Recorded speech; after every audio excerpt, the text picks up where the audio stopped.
All right, we're back at it again with another week and another episode, and what a week it was on the Stonks market. Stonks, baby. First and foremost, I will say I want to do some shout outs to Hello Haley, followed a day ago. Mattia18 is followed a day ago. Luke Free followed 27 minutes ago, and Luther715 dropped us a follow 3 minutes ago. So I appreciate you guys following our podcast on this wonderful streaming platform that is Twitch, and we thank you guys for being here. Squash, aka Discount Jamie, first in the chat as always. Thank you, sir. Be prepared to do your job tonight that you're not getting paid for. Other than that, we have with community us tonight. Service, Really, you can put this as community service for the Navy if you need to. Put it on your resume. Other than that, tonight's guests are my father right here, Matt. Hello. He is, in my opinion, one of the smartest people I know and knows a great deal about many things, and has some thoughts about the Stonks and what happened this week. And then I'll let Alex introduce our second guest. Well, this is my guest, Wade Metters, who is coincidentally one of the smartest people that I know, that texted me when GameStop, see what I did there?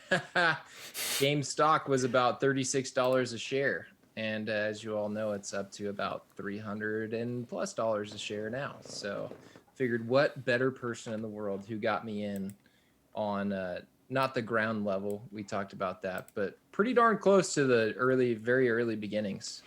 And now here we are in the craziness of it all. So indeed, and that was my FOMO, is I thought about investing in GameStop because I'm a nerd and love video games. I thought about doing that like some point last year when their stock was like $3, and I was like, nah, they're gonna file bankruptcy soon. There's no point. That's just wasted money. And now here we are.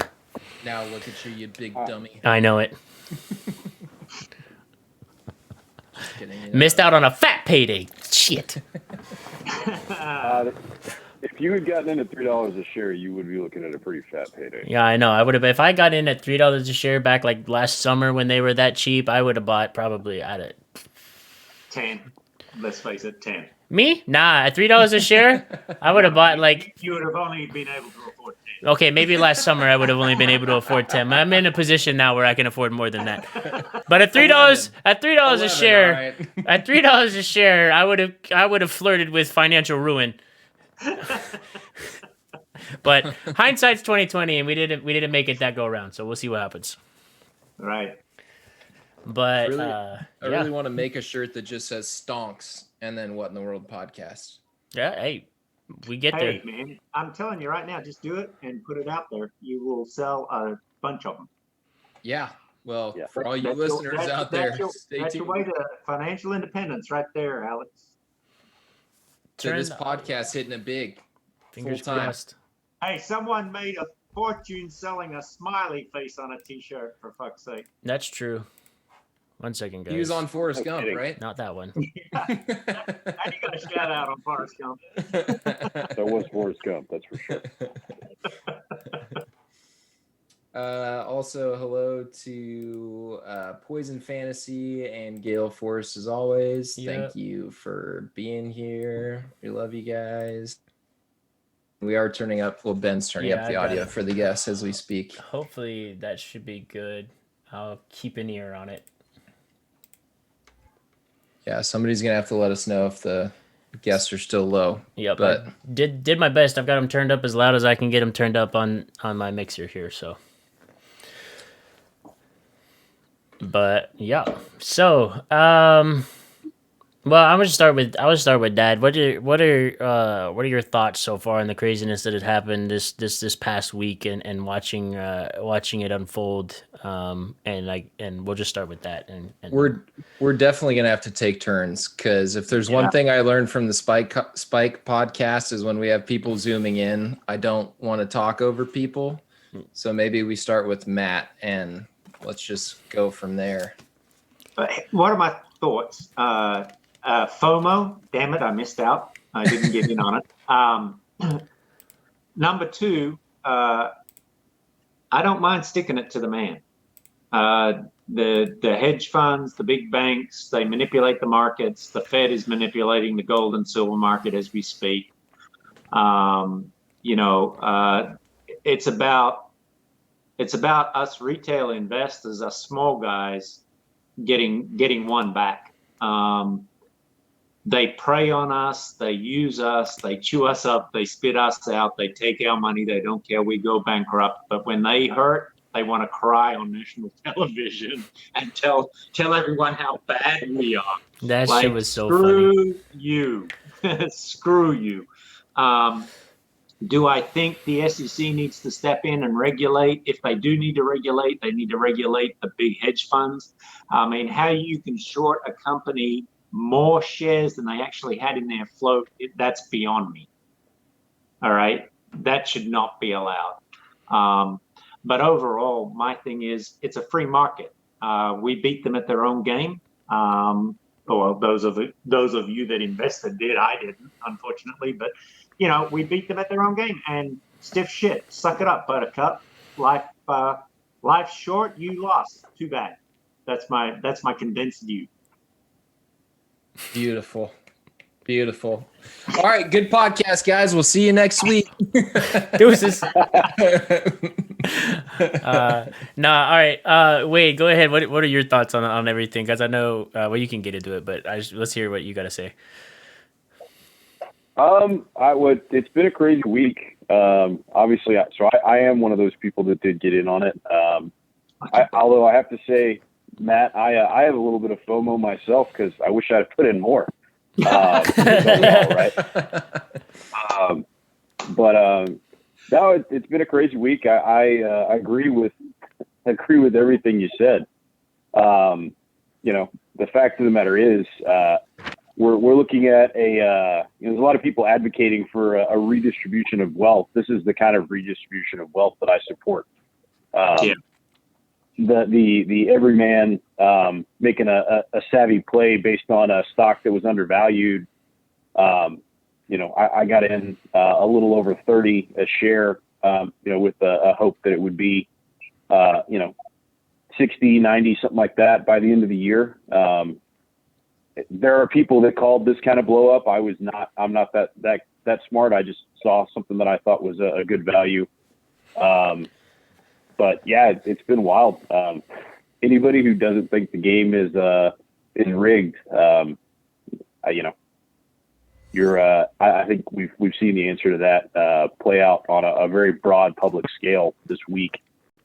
And you know, we were talking before going live. As somebody who holds GameStop stock, I absolutely fucking love it, because if there was one thing they could do to get everybody in the country and really the world talking about how the U.S. market is rigged, and you know, get people off the sidelines and into the game, it was manipulating it to the degree that they did. So I love it. I'm fired up that people are finally realizing that the way you get even with the hedge funds and the masters of the universe isn't by you know, protesting or trying to occupy Wall Street. It's by kicking them exactly where it hurts. So that's Right. the pocket. 100%. So we don't start a revolution by showing up to Capitol Hill in a Viking suit and storming Congress while they're trying to put in the next president. That's not how it goes. You can try that. The results show that one doesn't seem to work very well. See, that's why you're knocking smarter than me, knocking 70 billion off of hedge funds. I think it was this week or this maybe week. the last 2 weeks. Yeah, this week they lost 70 billion. So yeah, that's a better start. So I would like to start, because I know a lot of the people in this chat don't exactly, let me put it this way. I didn't know exactly what a hedge fund was. I had a general understanding of what a hedge fund was until probably Friday. And it took me watching about 6 different videos, one of those videos twice, to where I fully understand what a hedge fund is and how it operates, basically. So I wanted to start by, I don't care if it's me or maybe Wade or Matt, I don't know who wants to do it. But really, I can do it. Just describing in like as layman's terms as possible what a hedge fund is. And the example that I'm going to use came from Ben Shapiro. Ben Shapiro, I like the guy. I don't agree with everything that he talks about. Obviously, big time right wing guy, but he calls things as he sees it. He leaves politics out of his decision making as much as possible. So I'm going to break it down like he did, as simple as possible, except I'm going to use Wade for my example. Okay, so I'm a hedge funder, right? And Wade is a broker, so a banker, essentially. I'm looking at the market and I see GameStop. And I see GameStop is worth $50 a share. And I say, you know what? I don't think GameStop is worth that. In fact, I think GameStop is going to decrease in value. So what I'm going to do is I'm going to go out and borrow some shares from the broker at $50 a share. So then what I'm going to go and do is I'm going to go sell those stocks for $50 a share, with the agreement to Wade that in 1 month, I'm going to have to come back and pay those shares back to him with a certain fee attached. So now in a month, when GameStop has gone from $50 a share to $20 a share, I'm now paying Wade back a share that wasn't as worth as much as it was when I first purchased it from him, therefore what I sold it for. So the gain for Wade now is I'm going to pay him a percentage. Okay. So let's say the stock was worth $50 when Wade gave it to me. Okay. When I go back and give it to Wade, I'm going to pay him back the share that's now worth $20 a share, just say, plus a $30 fee. And let's just say it's one share, just for easy math. Wade gave it to me at $50. I sold it for $50. I'm giving it back to Wade. Now it's worth $20, but I'm giving him, say, $10. I am up $20 because the share that Wade gave to me was worth $20 when I gave it back to him, plus $10 for the fee. So I'm up $20. Wade is now up $10. Therefore, we both win. So what happened in this case was some people identified that 140% of GameStop stock had been shorted, i.e. the hedge fund said, hey, we're going to go buy or borrow all of this share from brokers in hopes that in a month, that share is going to be less than what it's valued at right now. And then our Reddit rebels, my fucking heroes, Our brothers on Wall Street bets. Hold the line, baby. Yep. Came into play and said, wait a minute. Because all of this was public knowledge that it had been shorted 140%. They said, well, wait, what if we mobilize a small army on a little chat called Wall Street Bets, and we all go out and buy that stock? And so what's going to happen when people buy stock is the price of that stock is now in return going to go up. So now I've borrowed, put me back in the hedge funders view and Wade the broker. Now I've borrowed these shares from Wade and I've sold them at $50 a stock. But now a month later, I have to go give that stock back to Wade. So now it's worth $70 a stock. So what do I have to do? I have to go buy the stock, which what happens when people buy stock, the price goes up. So now you're in this tug of war situation where the hedge funders have to go back and buy into the stock to pay it back, albeit so they can try to get in at the right time so they don't completely lose their asses. But you have this mobilized group of people in Reddit bets who are driving the stock right back up, and they're losing their asses.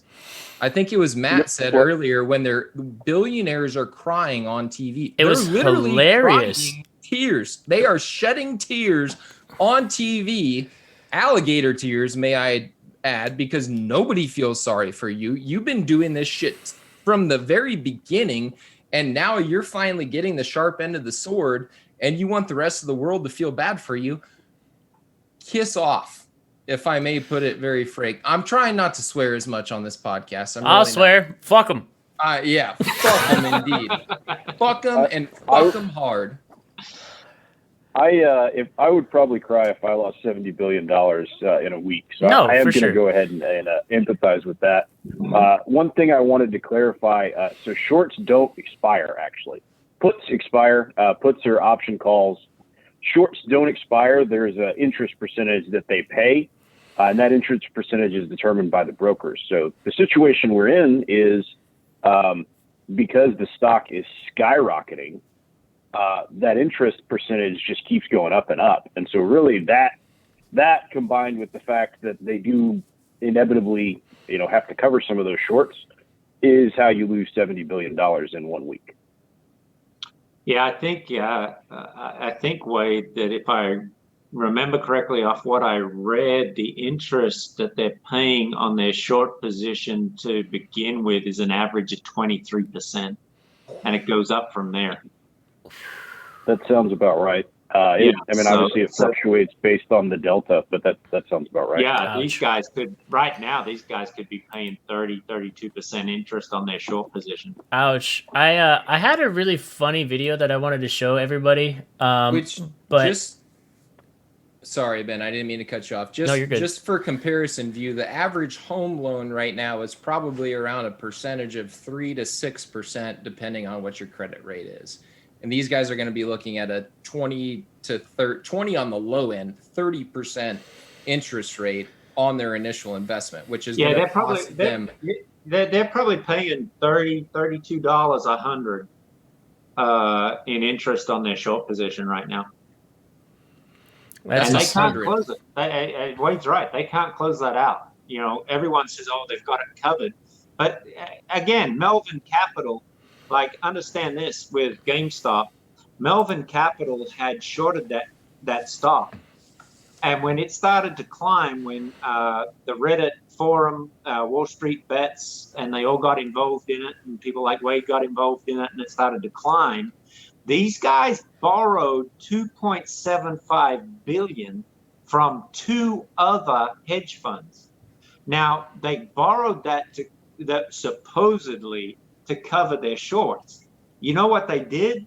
They doubled down on their shorts. Exactly. And so Melvin, suddenly now they've put another $2.75 billion in shorts to try and push the Wall Street Bets guys out. And it didn't happen. I can't imagine how there much was money a couple of Asian, at least one I know, Asian investor that the market's open on Monday and he just bought $3 million worth of GameStop shares. Well, look at 10 million. Wait, I may butcher the guy's name. But Chamath. Yeah. I don't. He's a venture capitalist now, but he was a exec for one of the FANG stocks at one point in time. And I don't want to butcher the guy's name, but he's very good. He was on CNBC the other day, and the CNBC interviewer was like, "So you're saying we should just let these guys go broke?" And he said, "Absolutely." Fuck yeah. The guy was like, "Ah." Oh yeah, that was a painful interview to watch. Shamath was shredding that guy.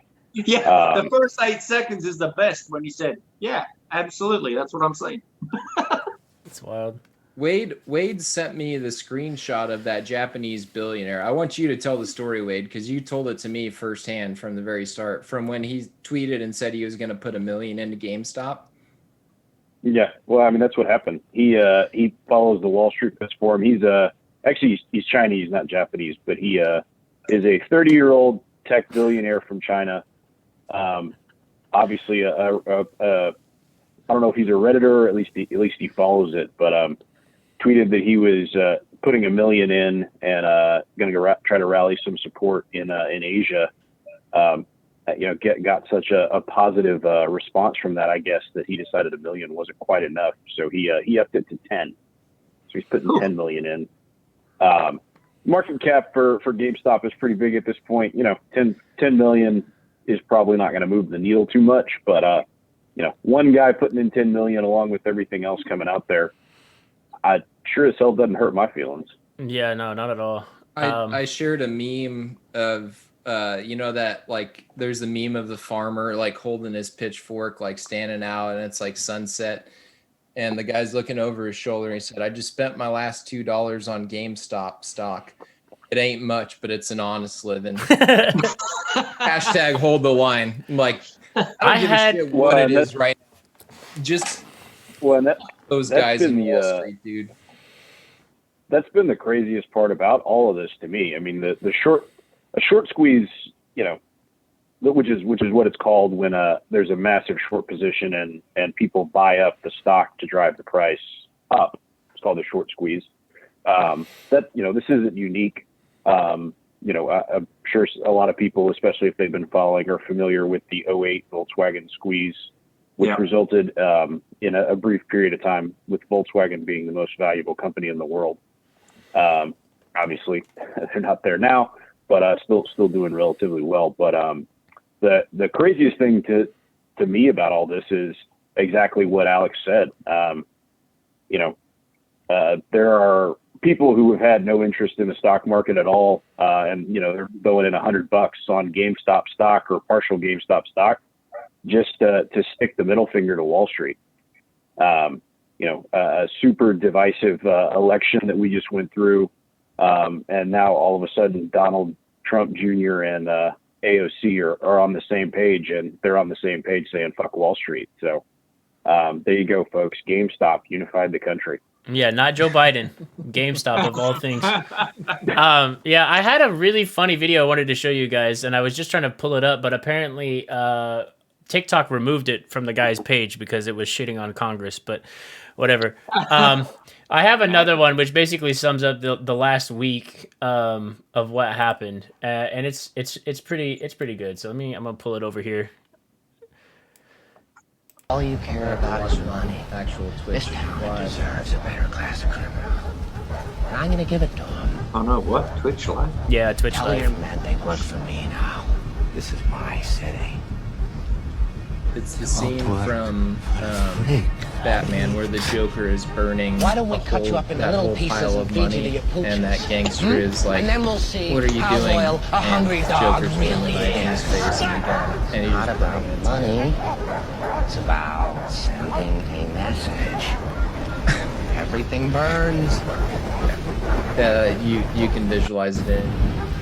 All you care about. But So the Town deserves a bad class of criminal, and at the end of it, he's Yeah. like, "It's not about the money." it's not Everything- about the money. We just want to watch the Right? world. He's burn. like, everything burns, and then it's like that's the whole thing. So yeah, the Reddit investors, everybody from Wall Street Bros, they're the Joker in that situation, and we're like, baka, hedge funds, and they're all crying. So it's super great. I can tell you that I have money that I would miss into GameStop, but if I lost it all tomorrow, just to send the message to Wall Street that, hey, you're not going to fuck with the little guy like this anymore. We're on you. We know what you're doing. We recognize what you're doing. And if that all had to burn tomorrow, I would be sad, but I'd be okay with it. And Wade, I don't know how much, if you want to disclose your position in GameStop, but I'm about the movement. I would definitely want to cash some of mine out before that went to zero. But I will say I think this will change how shorts work moving forward. Because any company that anybody that tries to short over 100%, which I'm with Matthew, I don't even see how that's legal.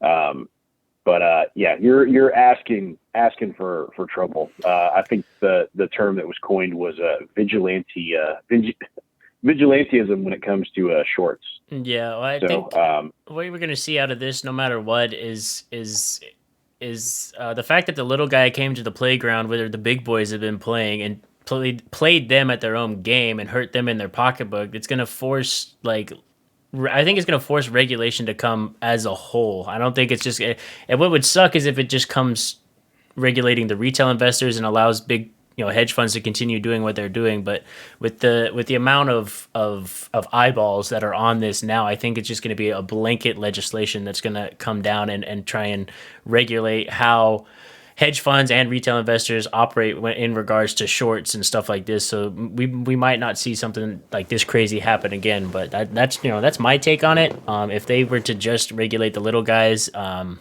feel that that'd be a bad look, and then things might go crazy from there. Yeah, I agree, and I want to say this, and I'm probably going to digress a little bit, and then I'll come back to to this GameStop stuff. Okay. Firstly, I'm obviously got some age on you guys. All right. I'm not a millennial, just a little bit. But this speaks to a wider picture. All right. What this GameStop and AMC and Nokia and the Wall Street bets and everything speaks to a wider picture. You're looking at middle class America and lower class America talking to the elite, saying enough is enough. Okay, we're tired of being stomped on. We're tired of being told we can't make it. We're tired of being put in a position that we don't want to be in. And we're going to beat you at your own game. And you did. They virtually did, but there's a wider picture. You guys have a country now at your fingertips. You talk about, this is where I'm going to digress a little bit. You're talking about like BLM, which at the heart of BLM, I agree with the heart of BLM. Okay, don't get me wrong. I agree with the heart of BLM. Racism is terrible. I raised my kids. Ben will tell you, I raised my kids not to be racist. I raised my kids to accept everyone for who they are. Okay. You talk about Antifa, right? Anti-fascists. But Antifa is using fascist tactics to get their message out. If you look at what Hitler did at the beginning of Nazism, because Hitler was a fascist, Mussolini was a fascist. If you look at what they did in Italy and Germany back in World War II, the Hitler Youth was used to beat and burn Jewish businesses to put the Jews in their place. That's exactly what Antifa is doing. They're using fascist techniques to get an anti-fascist movement started. BLM is burning the crap out of everything and beating down statues to get their message out. I don't think that Martin Luther King did that. Well, I'm really glad that you brought this up, Matt, because I was going to want to transition to this point at some point in time where the overarching narrative of why all of these things happen is because people are frustrated. They're tired of the little guy getting kicked down and out. I think the American public, Alex, honestly, the American public as a general rule, and understand this, I'm not American. I'm not even a citizen. I'm a permanent resident. So tomorrow I'll probably be on a plane flying back to Australia. Papa, no! You got 100 days, man. You're good. You the 100 days. You're fine. I will take a free plane ticket home. I will take a free plane ticket home. The thing about it is, like, the American little guy is tired of being beat. You hear all the time about the American dream, but for whatever reason, somewhere along the line, they ripped the rug out from underneath your feet. And this whole GameStop, Wall Street bets, all of this, push that into the mainstream and said, we're not going to be put down anymore. We want to be treated as people. And we want to be treated as intelligent people, not someone that you can prey on, And I applaud it. I really do applaud it. I think it's a good thing. And I think if the government steps in and the SEC steps in, and they start regulating the little guy, then I see a tinderbox happening here. I see a very big correlation. Not that I'm this old, all right, and I don't need any jokes. Thanks, Ben. But I see a very big correlation. If you go back and read the history of World War II and the buildup in Germany before World War II, Germany and England, and Neville Chamberlain and all of that sort of stuff, there's a very big correlation between what's happening now in the United States and what happened in Germany and Great Britain before World War II.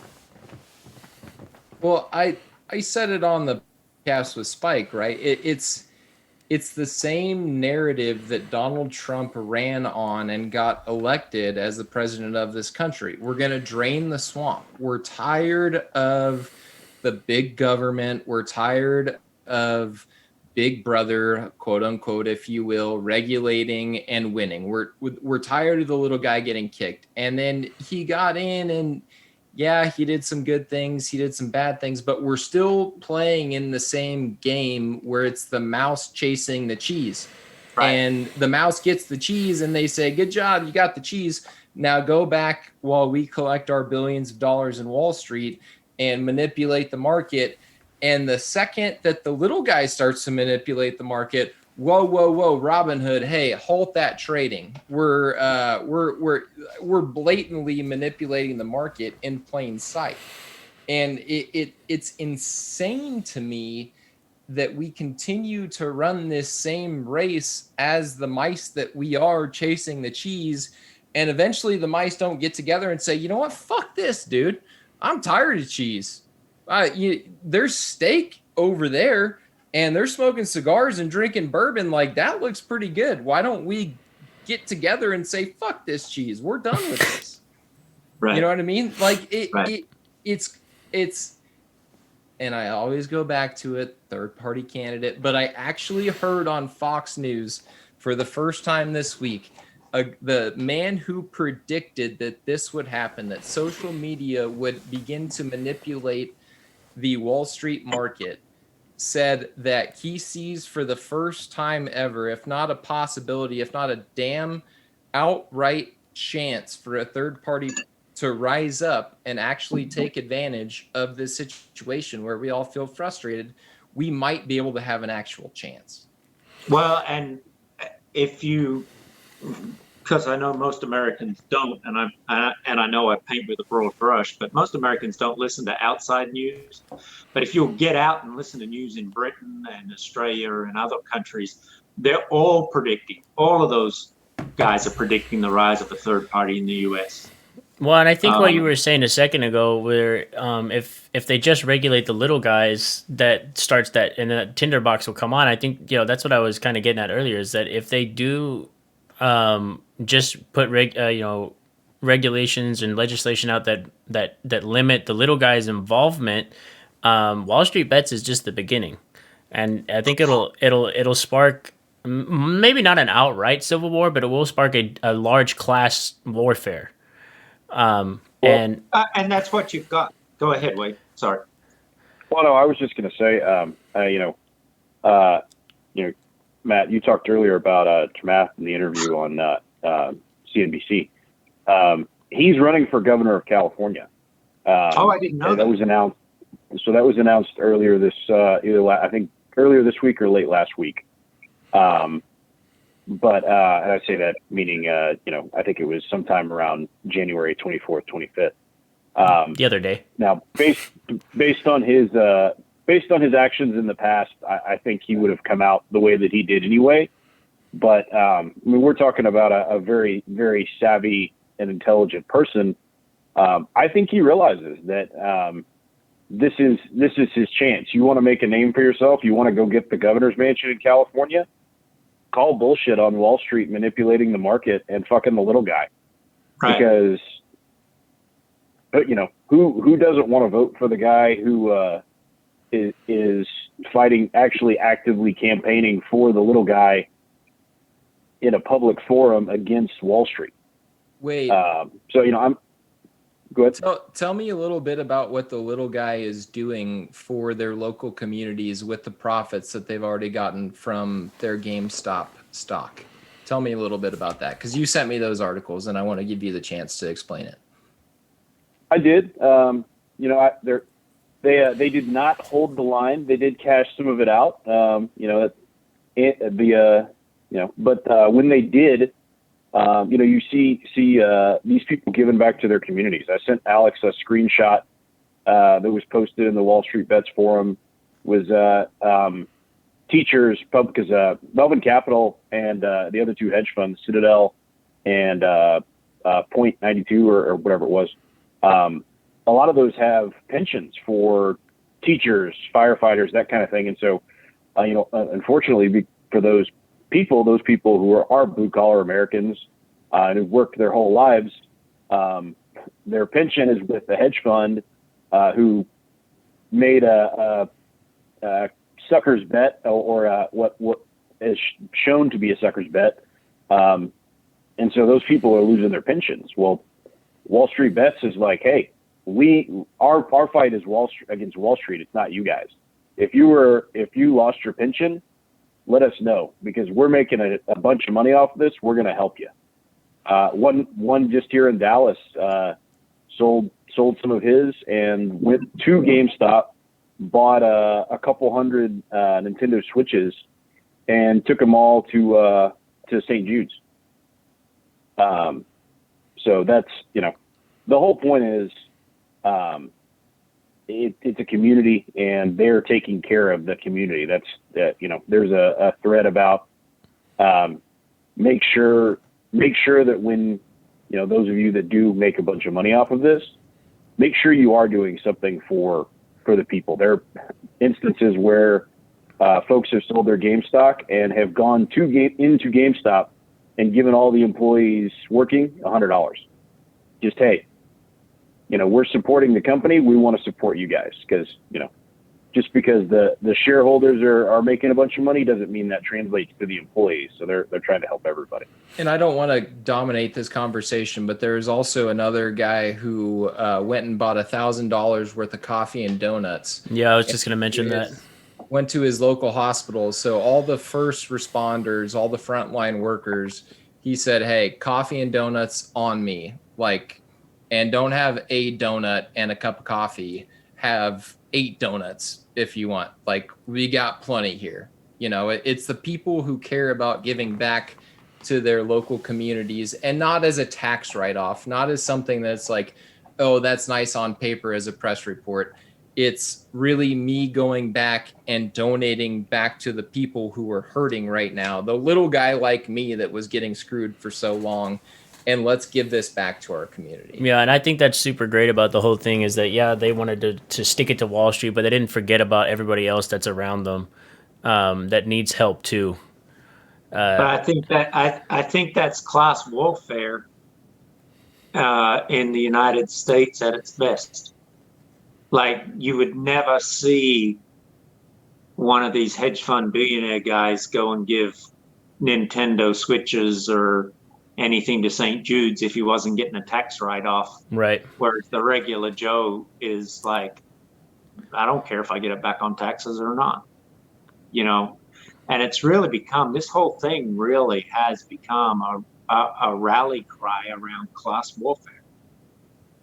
We're done with you guys raping us. Yeah. You guys need to start giving back. And like we said earlier, the rug of the American dream got ripped out from underneath us, but we still got spoon-fed. If you work hard enough and do this and do that, you can make it. And the system's been rigged against us for so long, and we've finally seen behind the veil, and we're like, we don't have a snowball's chance in hell of making it if we can work hard all our lives, but we're just going to be nose to the grindstone until we die, while you guys rip us off and make money off of our backs. And what have they told people of the lower class for so long? It's the classic meme right now, right? Well, pull yourself up by the bootstraps, invest your money, so on and so forth. And then when you actually start investing your money into something that is actually cheating the guy that has cheated you for so long, whoa, Robinhood, stop selling that stock. Stop it right now. We can't afford any more of it. which I kind of want to transition into next, the Yeah. legality or the idea behind the halting of the stock. But it's clear that that's exactly what was going on, to the point where when the little guy finally started manipulating the system enough to where they could make as much money as the big guy was, no more. Go on Robinhood, can't buy the stock. Right, and it was coming out. I think Dad was mentioning to me before we went live that it's suspected that that order came out of the White House. The White House said, "Robinhood, stop it, stop, don't let them do it anymore." There's a couple of things that I watched. One of them was there was a letter or an email that came out of Robinhood from a lower echelon tech guy that said they'd been contacted by the White House and told to suppress the purchase of the stocks that were being purchased, AMC, GameStop, and so on. Now, I don't know if that's true or not, but that's what was put out. The other thing is there was a video that I watched on YouTube with the CEO of Webull, interviewed by I can't think of the Bazinga. Matt, would you describe what Webull is, just so people know? Webull is another platform of trading, just like Robinhood on the internet. It's an online broker that you can trade on. So the CEO of that company went on Bazinga Talks and interviewed with them. And he said that the SEC, the Security Exchange Commission, and the DTC, which is the Depository Trade Commission, okay, which covers the brokers for their losses and their wins, got together with the online companies to make sure they had enough money to cover the bets, basically. And so they shut down for a few hours. Well, at least Webull shut down for like 2.5 hours. Obviously, Robinhood was longer.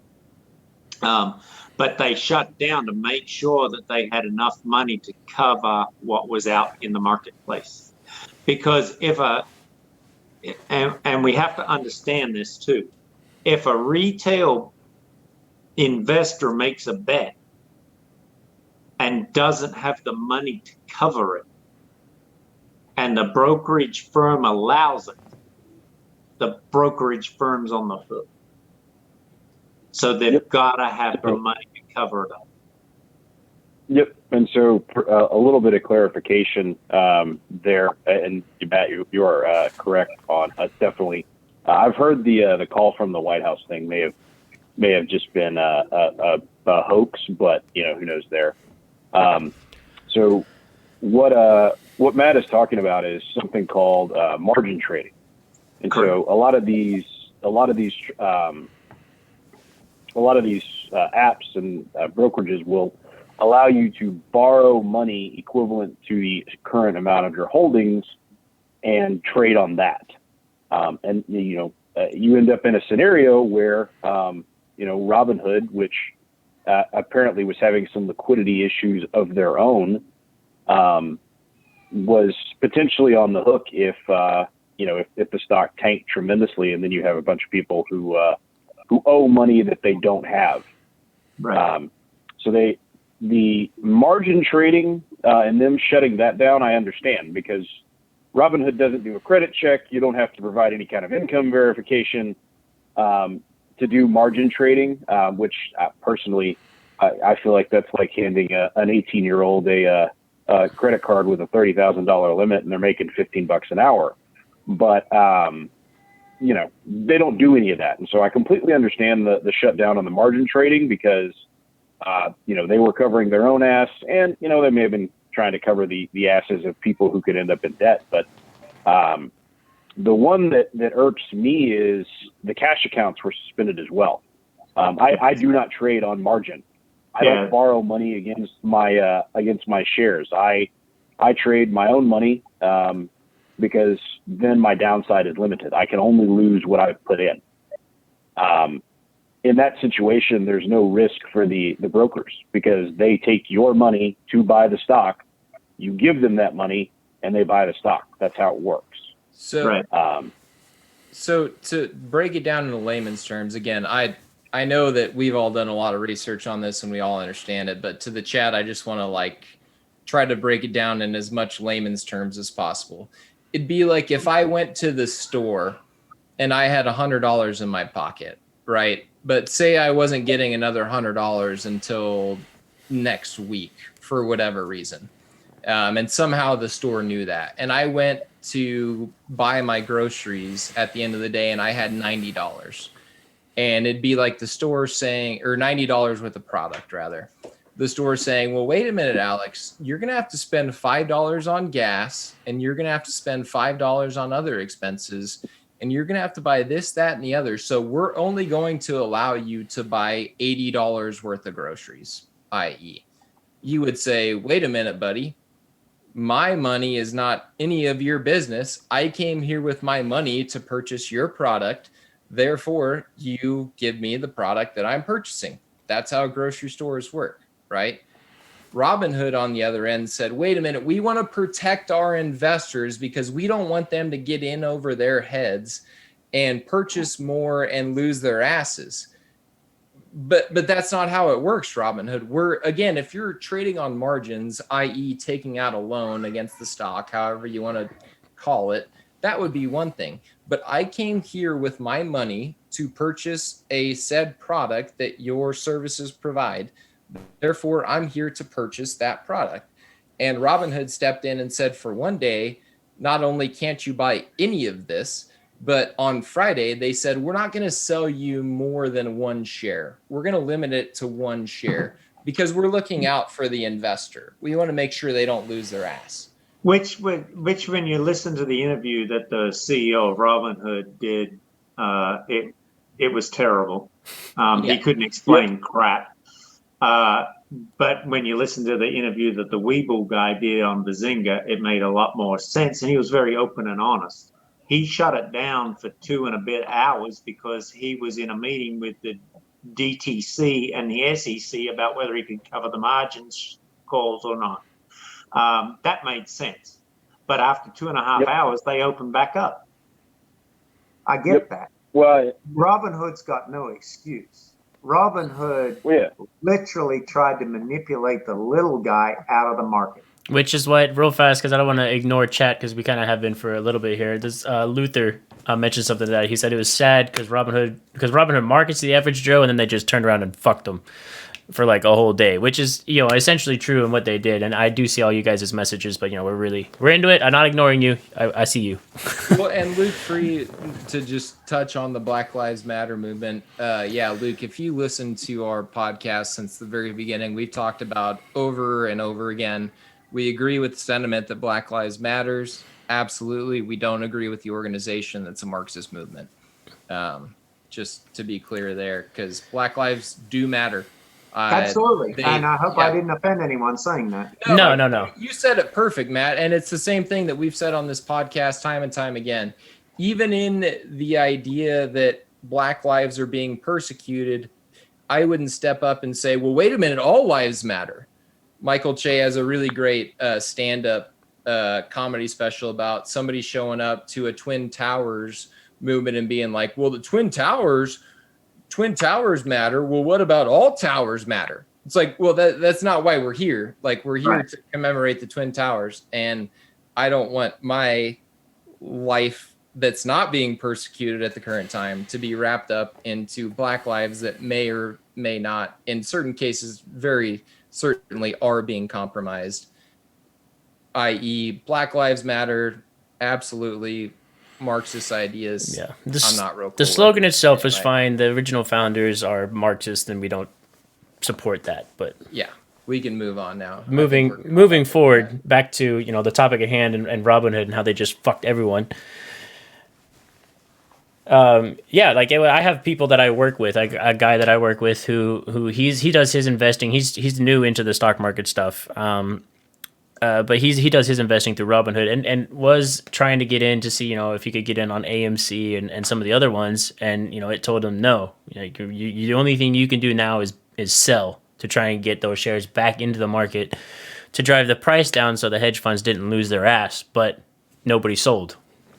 And Robinhood, Yep. like Wade and Dad have said, did a really piss poor job of explaining themselves as to why that was their course of action. Well, yeah. I mean, I do trade on Robinhood, and I not all of my trades make money, just like anybody else's. I had an option call that expired Friday out of the money. Lost $1,000. They didn't step in to help me out. When I lost $1,000, they What? Really? They stepped. Yeah, I know. You didn't get a call saying, contrary to the Wade, before you put this options in, we just want you to know that we're gonna protect you here, so that way if you lose, you only lose 500 versus 1,000. Well, I mean, contrary to the popular mantra on Wall Street bets, stocks don't always only go up. True. But That's very true. But apparently, when certain stocks do go up, Robinhood doesn't let you buy any more of them. So I don't know. That's a weird game we play. We want to ride the rocket to the moon, but Robinhood said, "No, there's weather. We can't launch this rocket right now." Like, yeah. I would love to have that 1,000 back that I lost on those FCX calls obviously to buy more GameStop. So right, yeah. We'll see if I get that money back from Robinhood. I'm not holding my breath though. I don't know. They have I did a little bit of looking before we started. Right now, Robinhood has agreed to a $65 million civil penalty because there is a class action lawsuit out against them right now. There's like dozens of them. So we'll see how much money all of you that are in Robinhood get from this at least one $65 million civil penalty. So we'll see how much you guys get. So you might get 1,000 back. So let me ask you, out of the, in the '08 crash, the big banks with the mortgages made like hundreds of billions of dollars. Matt. And I think the largest fine ever paid out was like 100 million. Matt. Yeah. Your audio is real weird right now. It went from like super good to now it sounds like Han Solo trying to tell him that everything's fine. Yeah.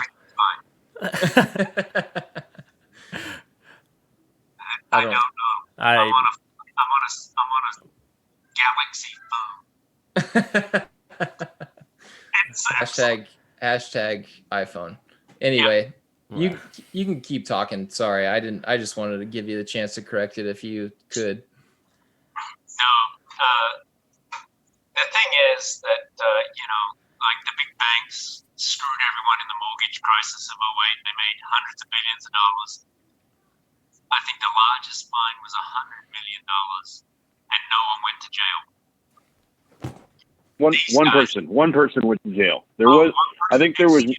Yes, yeah. I think there was one trader who lost something like $8 billion. I think he ended up in jail. So, they figured they found the guy. Yeah. I guess out of all of this is like, these guys have been raping us for hundreds of billions of dollars over the last number of years. How many of these guys do you think are going to jail? No one. How many of these guys do you think are actually going to pay a fine? I feel like there will be fines, but it's not going to be. It's going to be like you said. Like there's not going to be a lot. It's not going to be a hefty fine. There's going to be like one little like slap on the wrist fine to try and appease the masses and be like, oh, we punished them. And then like things are going to continue. If everybody's smart and looks at it, and then hopefully those of you that this gets out there and some people listen, like it's going to be a slap on the wrist fine. Don't accept it. And let's go back to the idea that I'm the hedge funder and that Wade is the broker, and Ben, let's say you're Robinhood, right? I don't want to be Robinhood. So, well, I know you don't want to be Robinhood. I don't want to be. No, you don't. You don't want to be. I'm about to get ass fucked by the public and Congress. I don't want to be Robinhood. This is going to hurt. I will not enjoy it. You think I want to be the Chad, the hedge funder? I'm just saying. Okay, so now I've shorted this stock, right? So now I have bought this stock or borrowed this stock from Wade at $50, which I turned around and sold. And now I owe Wade a stock that's worth $50 that I've sold, right? So I'm in the green, but now I have to turn around and give it back to Wade. And say I go to you, who is Robinhood, and say, hey, Ben, listen, man, I'm in over my head here. I'm up to my ass in debt on this deal. Will you halt trading on this stock? Because what do I know that's going to halt trading is going to cause? The stock is going to go closer to what I bought it for, correct? So if I said to you, hey, halt trading for a day or so I can turn around and give this stock back to Wade, and you're Robinhood, you're like, hey, I got you, fam. Alex does a lot of business with me. Yeah, sure. Let's halt trading for a couple days and let's pretend this is all legal. And now I go back and I purchase the stock. In imagination. And I'm like, okay, well, now the stock is at $30. It's not $50, but it's still more than what I borrowed it from Wade as. I'll go back, I'll buy it, I'll give it back to Wade.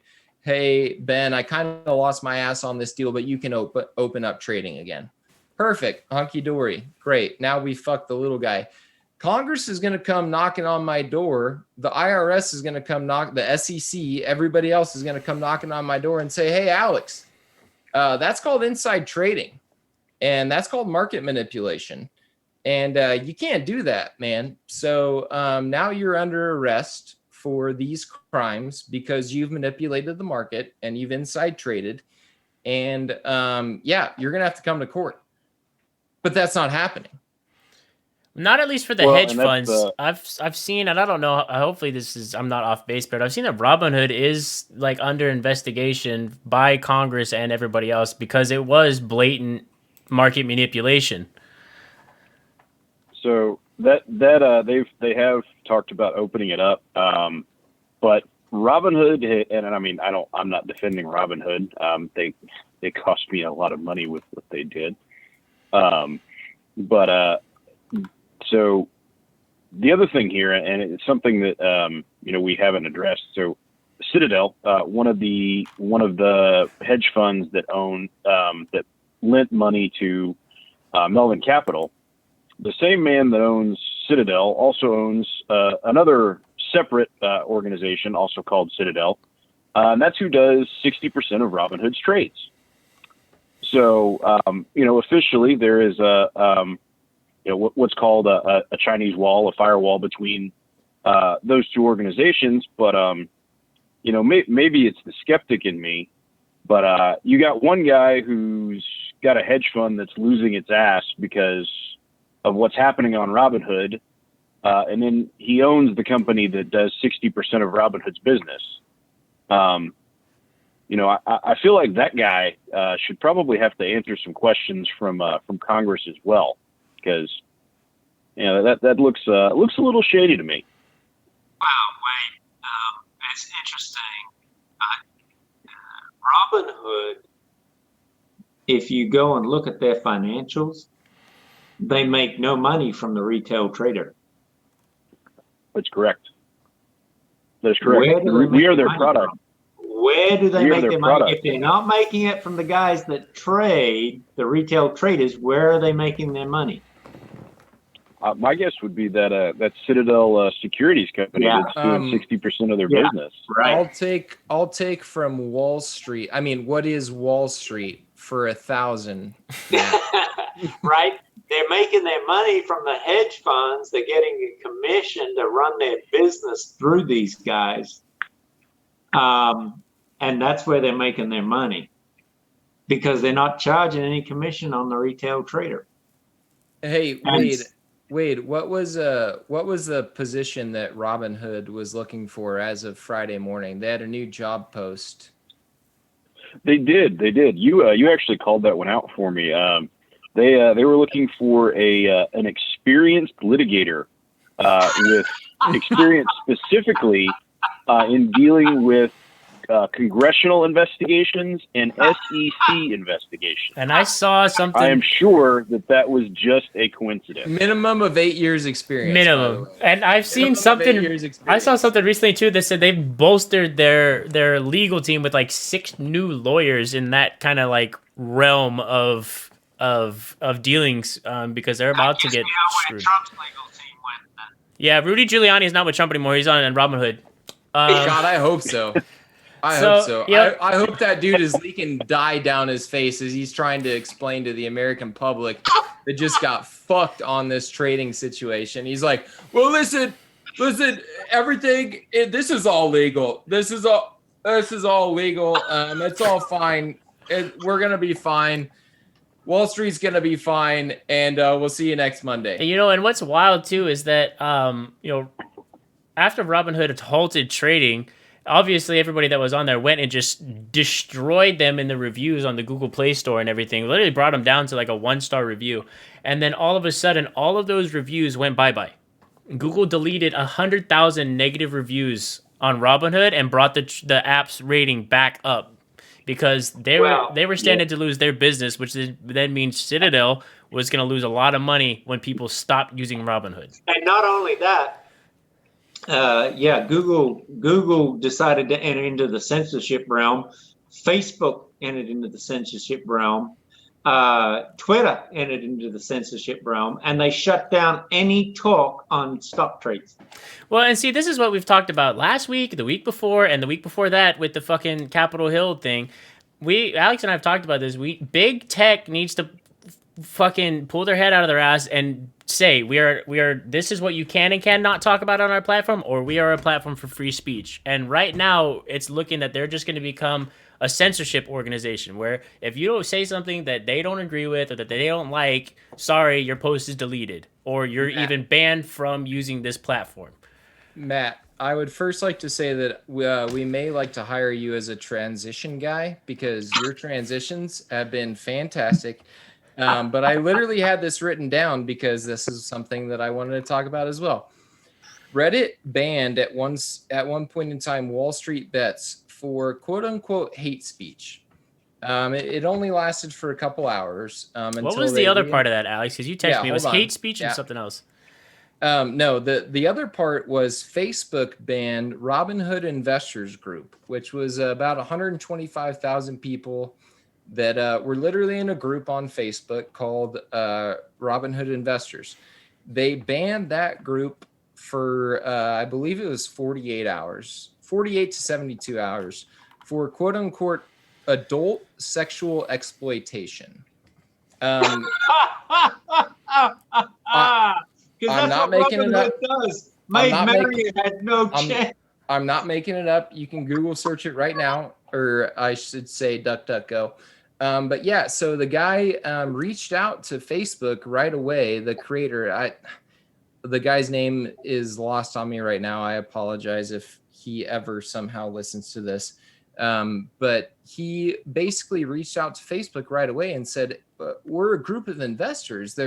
I moderate everything. There's never once been any sort of adult sexual exploitation whatsoever. I believe that was Wednesday. He woke up and saw his group got banned. Friday morning, he woke up and his group was magically back and active. He has not heard from anyone in Facebook. He has not seen a screenshot or an example of quote unquote adult sexual exploitation. But coincidentally, you know what it coincided with was when Robinhood decided to halt trading on GME, i.e. GameStop. Imagine that. Don't fucking tell me anymore that this shit ain't all connected together and there's not some group working together, i.e. big tech, big business, Facebook, Amazon, Wall Street. I don't fucking care who you want to group into that anymore. It is so blatant that it literally makes me angry. It makes me so mad that this shit happens in front of our eyes and they think that we're stupid enough to not connect the blatant dots that a 4-year-old could put together and realize that this is market manipulation. At this point, it's not even a conspiracy theory anymore. I'm almost 100% convinced these people don't go to their respective offices across the country. They all meet in one room. And they sit there with all these monitors up, just watching everything. And then when shit goes haywire, they're all like, let's go, sound the alarm. We gotta shut it down. Just fucking shut everything down. that might be a little tinfoil hat that they all meet together in the same room, but You get the point. They're all on the phone. Yeah, Well- yeah. There's Well, I say, phone calls with made. COVID, it could be a big virtual room. True. They're all on a Zoom Yeah. call together. Like, we're all losing our ass. Facebook, shut these people down. Reddit, Wall Street Bets is making us lose money. Shut them down.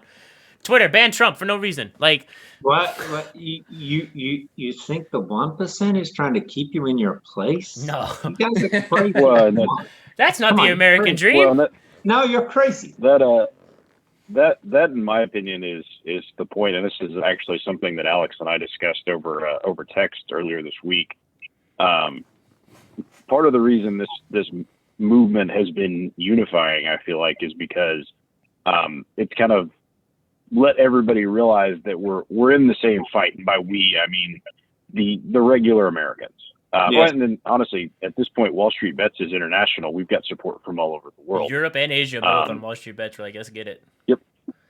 But it's really the whole point here is, the people in power stay in power by convincing you to be more pissed at your neighbor who thinks differently than you than pissed at them. Because when you're pissed at them, you do crazy things like short squeeze the shit out of GameStop and cost them $70 billion. Right. Right. And that's what needs to happen from now on. Like, for instance, in Australia right now, and this is totally left field, and maybe none of you guys know this, but the Australian government has come out and said to Facebook and Google, if you run a story that is written by an Australian publisher, you can't run that for free. You have to pay the publisher. And Google and Facebook have both kicked back and said, we're not going to do it. And they said, you will pay or you will leave. And Google has threatened to pull out of Australia completely. And Australian government has said, we won't be threatened.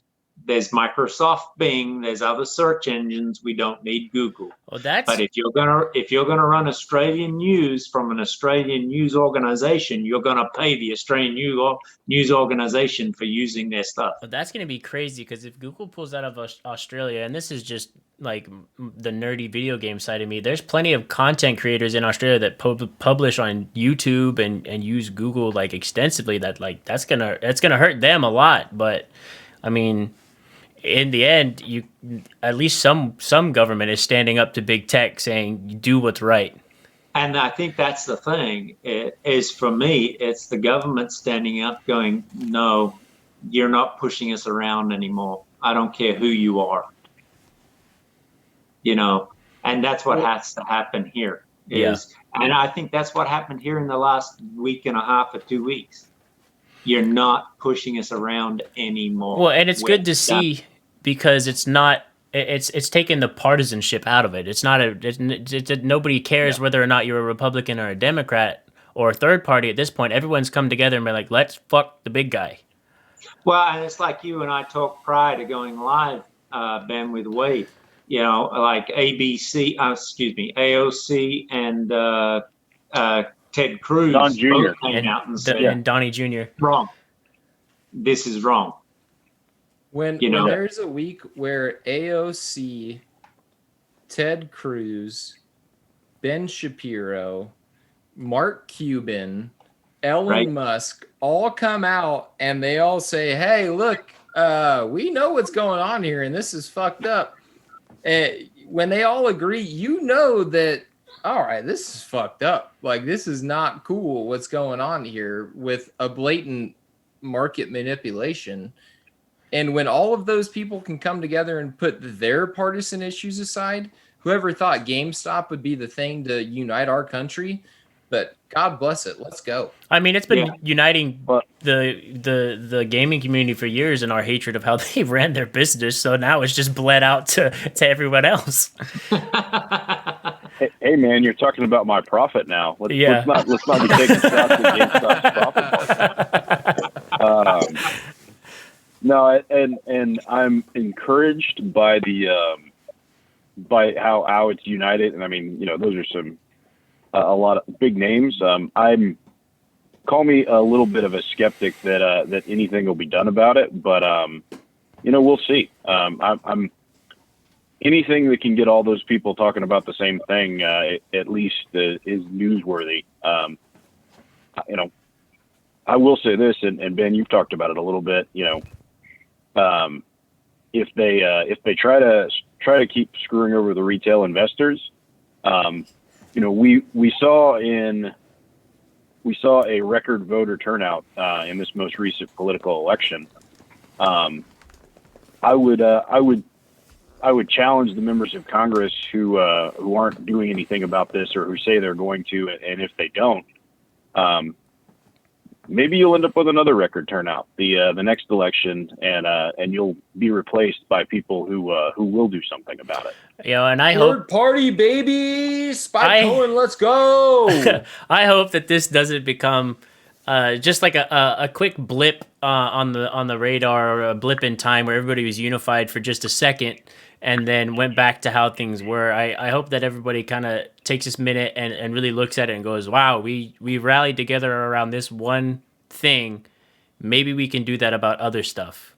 And they can... Yeah, and I agree. And I love the capitalist program. Okay, I think it's probably the best one out there. I don't think it's perfect. Don't get me wrong. I don't think capitalism perfect. But I think it's the best thing that we have out there. Okay. Well, but if you're gonna start regulating to where the little guy can't get ahead, and only the big guys and only the elites can make the money, then that's talk of revolution. That's talk. That's not capitalism. That's cronyism, and right. That's what we've been dealing with. We've been dealing with that for a while. Right. I agree. Wade, I agree. Yeah, we went from capitalism, and it's when we started to this is good, and then people figured it out, like most economical machines, how to manipulate it and where the loopholes are, and then we got into what Wade said, which is cronyism, and Spike would applaud your use of crony in that sense. But yeah, no. So I just my hope is that we look at this and go, wow, we got unified on this point and took partisan or bipartisanship out of it, and then maybe we can move forward and look at things like COVID, for example, and take out the partisanship that happened in that, and just look at it specifically as a health crisis and a pandemic, which is what it is, and stop looking at it as a way to get votes. And other such things. So maybe this will help catalyst some thought in that direction as well. Well, again, it's yet another example of why so many people are fighting the same battle, but we're being told that we're on different sides of the fence because mainstream media tells us that we're on different sides of the fence. We're all fighting the same battle in the sense that we're tired of being taken advantage of. We're tired of being told what to do. We're tired of being told this is what's best for us. So here, drink your milk and eat your cookies and everything is going to be fine. And just trust the big guy, right? I.e., while the big guy collects 70 cents on the dollar and we get 30 cents, right? It's the same. Go ahead, Wade. Well, I was just going to say, what was the amount that billionaires' wealth has increased during the COVID pandemic? Oh God, more in the general, exponentially. It starts with trillion. Trillion is. They made is 9 trillion. They made 9 trillion. Which is, I think, and the working class lost 7.6 trillion. Which I think is why, I think that's part of the reason, or part of the statistic that Tulsi Gabbard took a look at when she wanted to introduce that excess profit tax bill to Congress. She was working on to put forth a bill that would tax companies that have made excess profits. So what it did is it looked at your profits historically from like 2010 to now, and then it looked at that and go, okay, this is your typical profit range. This is what you normally make. And now we are in COVID protocols. You've made X amount of money over what you normally made, so we're going to tax that as well. And then she wanted to take the tax dollars from that and redistribute it back down to the little guys that are struggling. And I'm not opposed to that, honestly. And by the way, just for your own benefit, Alex and Ben, Tulsi Gabbard would probably be a good podcast because she has really come out in the last couple of weeks to a month, and she's got some very libertarian views. Well, Alex and I have said before, we both like Tulsi Gabbard. She's a I veteran. like Tulsi a lot, yeah. And she's one of the more moderate Democrats, which both of us could get behind. I like a lot of the stuff she says. So if we could reach out and find a way to get Tulsi Gabbard on here, I'd lose my mind more than when we had Spike on. Like, look, man, I will do my absolute best. I don't know who I need to get in contact with, but and I don't agree with everything that Tulsi has to offer policy-wise. Not even close. Right. One of my favorite things about Tulsi is she is best friend, or I don't even know if I should say best friends. She's good friends with Dan Crenshaw, which is one of my favorite Republican guys. Yeah. And he said, and she said on Joe Rogan's podcast that they may vigorously disagree on policy, but at the end of the day, when it's time to take the business hats off, they can go have a beer and they're good friends and they have a lot of common ground together. What? People can be friends and have differing views. No, what? That's not America. Come on. Exactly. I know. It's like exactly. It's like they know how to take their business and do their job, and then they just leave that at the job. Which almost like it's a professional event, which you shouldn't take personal feelings into that realm.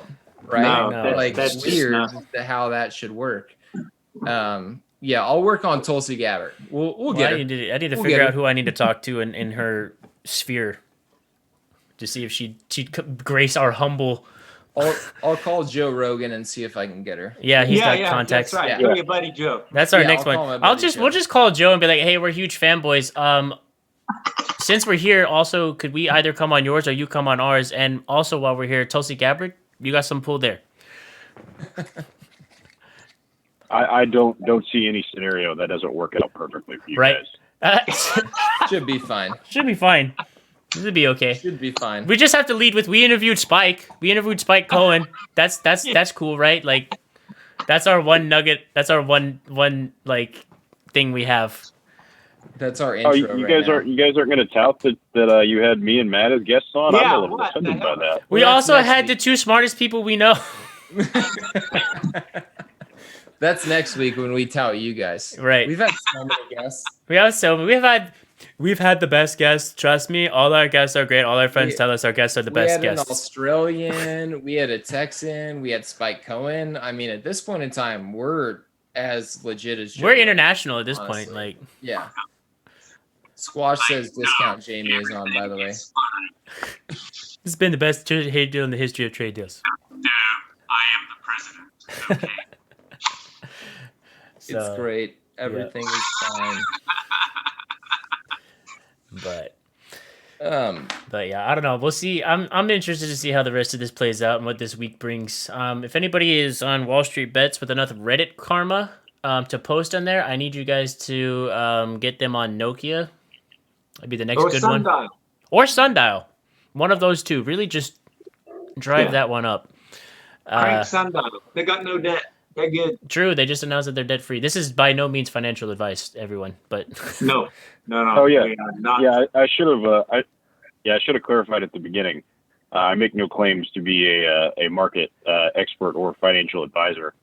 Although I did have an excellent conversation with a buddy of mine who is a financial advisor last night. He sent me some great reading during this podcast. What's up, Mike? Glad you're watching. So I this is not financial advice. Can you disclose what your financial advisor said? It wasn't. We actually. I mean, he's definitely much more of a conservative investor than I am, at least with regards to GameStop specifically. But he manages other people's money. So if I was managing other people's money, I would manage it very differently than I do this specific portfolio. And I've got a couple different portfolios or a couple different holdings that are some are more conservative, some are more some are riskier with higher rates of return. So But I don't want to steal Mike's thunder. Maybe you guys will have to have him on later. Well, fuck it, we're down for it. He's a very sharp dude. You guys would probably enjoy talking to him. Well, yeah, you mean email But Alex that's that the- dude's contact info, and we can definitely get on that too. Yeah, no kidding. For See, sure. that's the thing, though, Wade, right? These hedge funds manage other people's money. And as you just said, if I was managing other people's money, I'd be a little more freaking conservative because it's other people's money. And they're not. No, they don't care because it's not their money. They're more worried about their damn commission on what they do than they are about other people's money. Well, this is. I mean, I'm not going to say this is the first instance because obviously we had the crash in '08, but shorting the shit out of a stock over 100% used to be the easiest money out there.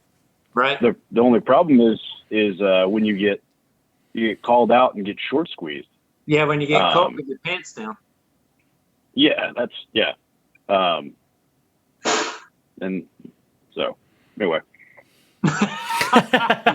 Discount Jamie, can you talk to Wade's people and find his financial advisor? Thanks, Squash. We appreciate you. Mike, if you're in there, you can click on Squash's name, and actually there's an option to whisper him on Twitch. So if you want to link up and get that popping, that'd be cool. Should we ask chat? We're at an hour and 20 minutes. Yeah, I think I would think that chat has some questions by now. I don't know if they do or not. Yeah, I feel we're at a point where at least us four have kind of wrapped up. So chat, let me ask you guys, what do you guys have? If you guys have anything.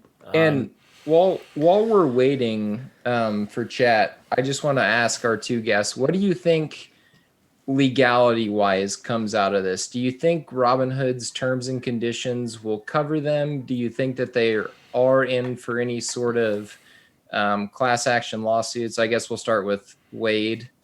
What do you think happens this next week, Galileo?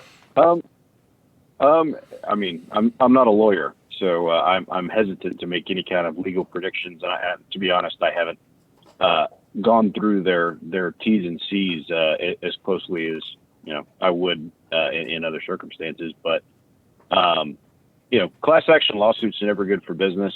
Robinhood was hoping to IPO at some point in the not too distant future. I would suspect that probably is delayed, and if it's not, is not going to go as well as it probably would have before all this started. I hope so. I hope there's some regulation, and especially if they're able to ascertain, any kind of actual concrete proof. I mean, it is what it is. I think we all think we know what happened. I feel like I've got a decent handle on it, but I hope so. If they were really doing what we think they were doing, absolutely. I hope there's something, because you can't cut the retail investors off and allow the hedge funds to still trade. I know they've been able to trade after hours too, if I've heard everything right and seen everything, which I feel is kind of sus. That is correct. Dad, what do you got? Yeah, I kind of agree with Wade. I think if the SEC and the government are going to step in, then they need to look at all sides. Firstly, no one should be allowed to short a company more than its float. That should be illegal to begin with. And so hedge funds should be pulled up for that. If you're shorting a company 140% of its float, then there's a problem. If the SEC starts looking at it, then my hope is if there is any regulation that comes on the big guys, if there is nothing to happen, then it happens to no one. If they start regulating the retail investor, I feel like the little guy will just look for another avenue to screw the big guy. Right? And I don't think that's wrong. I do not think that's wrong. Okay. There comes a point in time where the 1%, the elite, call them whatever you want to, have to learn We want our chance to make it. And you can't keep pushing us down. All right. They're pariahs. They like to weigh in and take their money from us. But when we beat them at their game, they want to cry on national TV. Too bad. Suck it up, Buttercup. You lost. Stiff shit. Right. Alligator tears. It's one of the things I saw. It was like it's been floating around. I think I've seen it on Twitter and a couple other things. But it was like, you think this is funny? Like sticking it to the man. You think it's funny that there's a bunch of MBAs out on the streets now with no jobs. You think it's funny that you're doing all this to the stock market. And I hope that this dude was being sarcastic, but the vibe that I was getting from it was this man was very serious. And I was like, yes, I think it's hilarious that this is happening, and I don't care. Well, and I didn't think it was fucking funny when they crashed the housing market. Yeah, like, right. so they did the same thing. Right? Like they laughed and took billions of dollars, and now that we've flipped the script and they want to cry, hilarious. Here's your medicine and no sugar to help it go down. Like, sorry. And Squash has a couple of questions that I think are really good ones that I think we want to get to in a second. But to circle back on what we're saying right now, no one, the narrative coming from the billionaires right now is these greedy millennials who just got their stimulus checks all are trying to see a short return in the market, and they're crashing everything that we've worked for, and this isn't what the market is supposed to be, blah, blah, blah. Well, guess what, motherfucker? This is what you made the market to be. This is what you created by the entire short system and options system that you created. So now we're beating you at your own game, and now you want to cry these alligator tears and expect us to feel sorry for you. You can go piss in the wind, bro, because this is the system you created. This is the system you made millions of dollars off of. Trillions. With and now that, T. And now that we've figured it out, and that we're the little guy starting to profit off of you want to come on and call us greedy? Yeah. That's the pot calling the kettle black. Fuck Like, you. come on. That's not the you. pot Are calling you the kettle kidding black. me? That is the blackest pot in the history of the world, calling the kettle black. You created this system. You made it. You set up the constructs in which we're playing within right now. They just were banking on the fact that we finally figured out how to play it. You want to step in and not only cry alligator tears and say we're greedy, but you want to manipulate the market and say you can't buy back in to drive the price up anymore because we're losing billions. Look, of dollars this is what I did. We're gonna have to sell our second yacht. You know what, dude? I don't even have the vocabulary to tell you what I think about you. I don't even have the vocabulary. They're doing what I did as a kid growing up, right? So I would play games with my brother and sister, and when they started beating me, I said, I'm altering the deal. And would change the rules of the game so that I would win, and then they would get pissed, right? And then they'd go get dad, and dad would be like, Kia! Stop changing the rules. And I was like, so in this case, I'm the hedge fund, and the little guy is crying, and then here comes Daddy Congress, and they just bitch slap me in the next week because I fucked with the little guy. So, that's not how it happens. Normally, they bitch slap the little guy and allow the big guy to still make money. Well, this time the script has changed. Because Hopefully. the big guy is who puts the people in Congress. And Right. I think that's the thing you got to look at is that we're looking at a revolution in a sense that these guys that make billions of dollars on hedge funds and everything else are financing these politicians. And it doesn't matter what side of the aisle they're on, they're financing them to keep them in power in order that they can keep the rules the same so these guys can keep making their money. And we've talked about that before in this podcast, so I'm not going to jump down that rabbit hole again. We talked about it last week. If you want to hear what our thoughts on that, watch last week's episode on YouTube. Do watch Spike Donald. I want to get to Squash's questions before we forget. Go ahead. So, Squash, his first question is: do companies run out of the number of stocks they can issue? So that is regulated in some capacity, as I understand it. Again, I'm no expert on the market, but like there are in people who have invested in GameStop that are worried that GameStop is going to issue a ton of new shares, dilute the market, help the shorts cover. My understanding, and if this is incorrect and there's anybody who's listening that understands this better than I do, is that has to be approved well in advance. GameStop can't just say our share price is at an all-time high. We're going to issue a billion more shares and cash in on this money, because the company has a fiduciary responsibility to the stockholders. I mean, the stockholders own the company. The company can't just do them dirty like that. At least that is as I understand it. All right. That's correct. They've got to go to the SEC. They've got to go to the regulatory authorities before they even consider issuing any more shares. So when a company is launched based on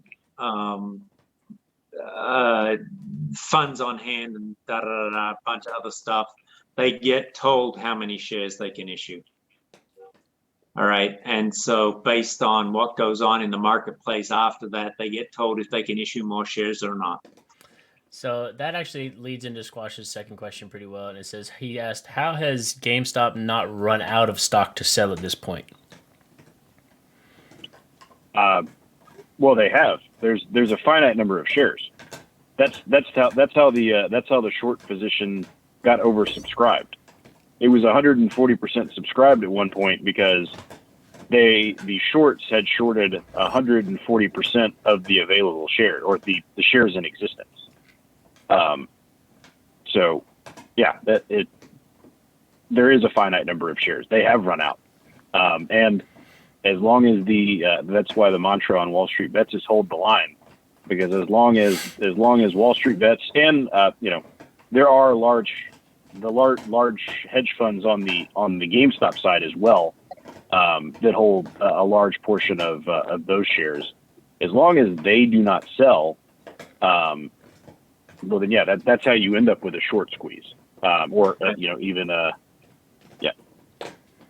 And I saw something not long ago. It might have been yesterday or Friday or something. I think it was on Wall Street Bets that said, that as long as everyone holds and everything, we could indefinitely squeeze the price of GameStop shares, to infinity. And that's true. There's a finite number of shares. So I don't know about GameStop. I haven't looked at Yahoo Finance to figure out what their float was. But let's say it was 100 million shares. They floated 100 million shares. That's all they've got. That's out in the marketplace through Reddit bets and the meme trading that happened. That those guys bought up half of those shares, so there's 50 million still floating, of which some of those hedge funds have got short positions on that they've borrowed against. There's as was pointed out, then they're holding those in a short position, but the other guys, the insiders and those guys are still holding their shares. So that's where the shares are. They're diversified out. But at any point in time, someone can throw shares on the market. Well, that's what determines the price. The minute shares go on the market, if people are buying them and they're buying them more than they're available, it's supply and demand. More demand, less supply, price goes up. More supply, less demand, price goes down. And that's why it works in the short market for the Reddit army to continue to purchase, and therefore the hedge funders to have to buy back in. Right. And it just continues to go up. So there, like you guys were saying, there is a limited amount of stocks.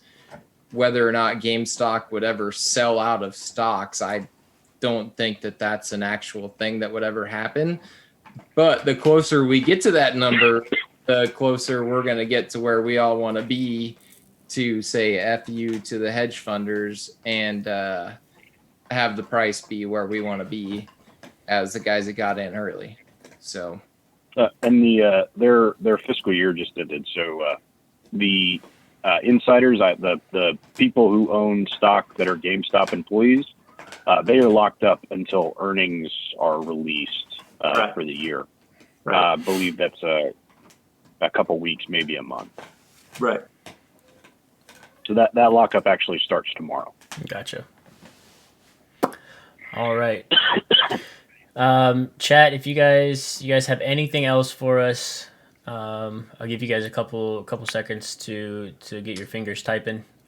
Just a quick note, we've been at a solid 12 to 19 live viewers tonight, and that is fantastic. We appreciate all of you, each and every single one of you, because our numbers tonight of the people asking questions, I think are even more than the Spike podcast. So Matt and Wade, you guys might be more famous than Spike. Might have more of a pull than. So. It's definitely the other guy. Right. And if we need filler time, I'll ask you guys if you think aliens are real, but we no.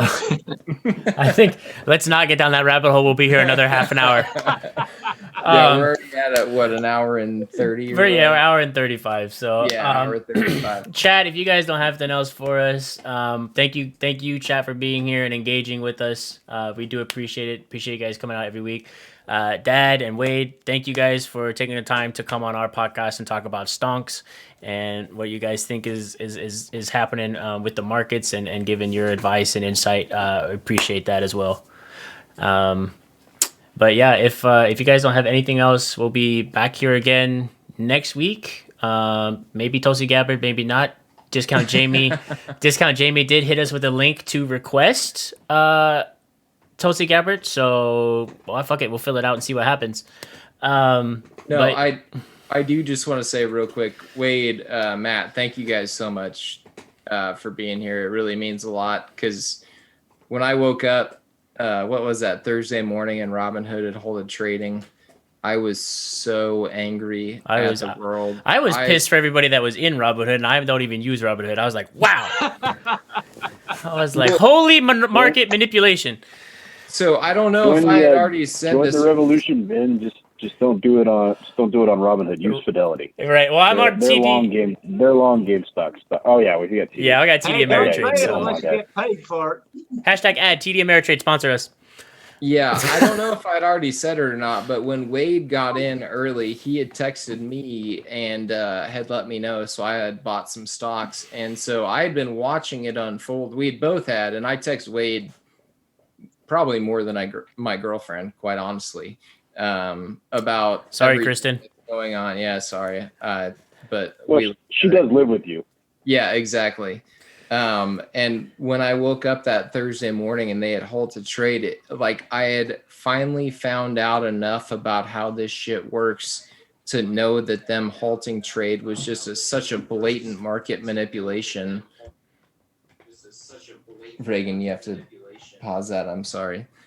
You're going to hear background. So excited she's watching. And that's awesome. Yeah, exactly. It was such just like a blatant act of manipulating a market to where they're losing their ass now all of a sudden, and now they just won't let people interact in a way that will hurt them. And we started this podcast to fight for the little guy, right? To bring people together and to let people know that the fight that we're fighting is not so far off. And this is a perfect opportunity for us to continue to grow together and speak the same language. We might have there goes the internet. Disagreements, but we're all fighting for the same thing. And at the end of the day, was I freezing up? Yeah. At the end of the day, we can all sit down together and realize that most of us want the same thing.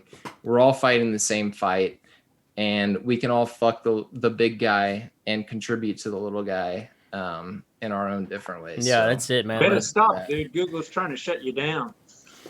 You Google heard, man. Google heard. They're honest. Jeff Bezos, I know you on Twitch. Please don't shut us down.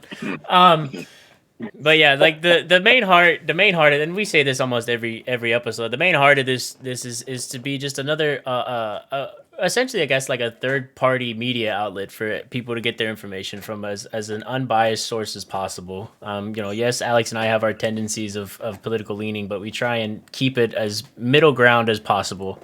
And we tried to keep this place as an open forum, which is why I wanted to do it on Twitch, so people could come in and interact with us and have differing opinions. And if they can change our mind on something, then cool. And if we can change their mind on something, then cool. And it's happened a couple times. We have, put our viewpoint out there, and somebody's gone, "Huh, I never thought of it that way." And it's super cool to see that. But we're here to get as unbiased truth out as possible to help the little guy out, because we're little guys, and to just bring some civility to discussions again.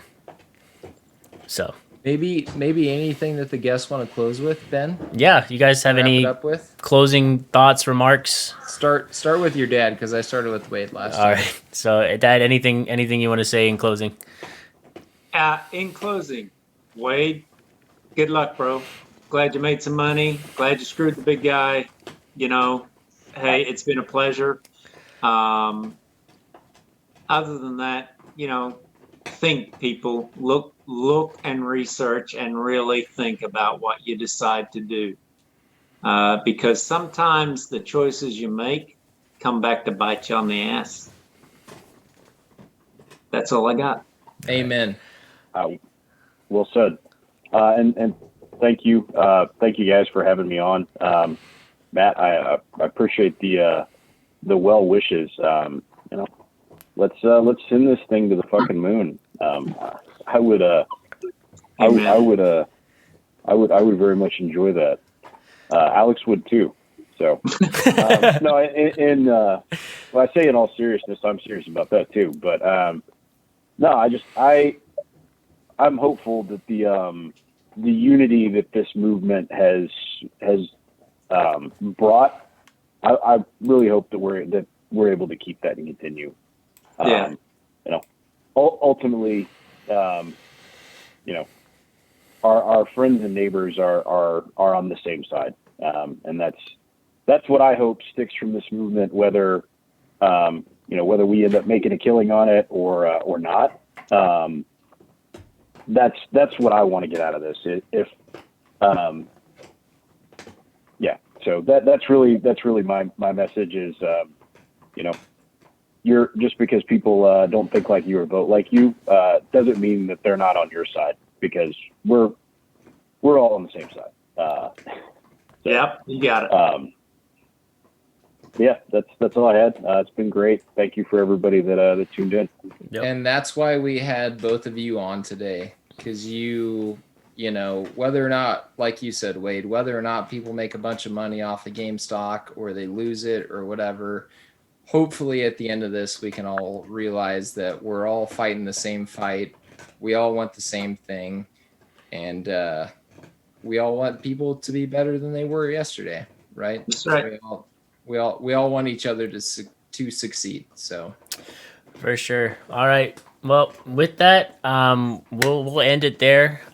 You guys be safe. Have a good week. And we'll be back here again next week, Sunday. Roughly the same time. You know how we like to play a little bit loose around the starting times, but it depends on if we're having any guests or not. But other than that, we love you guys. Thank you for your continued support. Thank you for spreading the word out about our podcast. YouTube, thanks for doing what you do. And until next week, y'all have a good one. See ya. tell somebody you love them. Yep.